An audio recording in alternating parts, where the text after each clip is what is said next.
All right, you know you're getting old when your chair matters more than your campsite.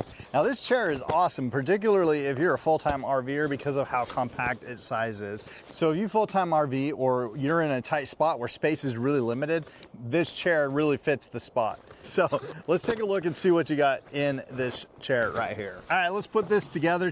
So in its own little carrying bag, isn't that cool? That's just so small. You got a Velcro strap that straps all the legs together, and oh, and it attaches to the pole. You never have to know where it wanders off. And look at that. It kind of just sets itself up already, right? It like knows where it wants to go. And man, that's pretty easy.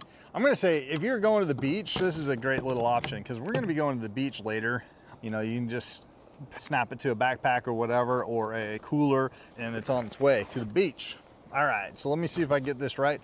These are really cool. I kind of really geek out on stuff that is really small and it's still functional.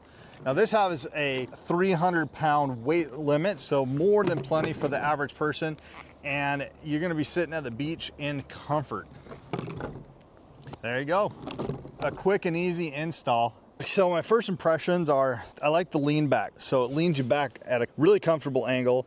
Obviously you're lower to the ground than you are maybe a traditional chair, but that's either pro or con depending on your taste. I really do like the versatility of this chair. If I'm camping, fishing, or going to the beach, I can take it anywhere. So in that mind, you get 2 thumbs up. I would definitely recommend this for sure. It's really super comfortable.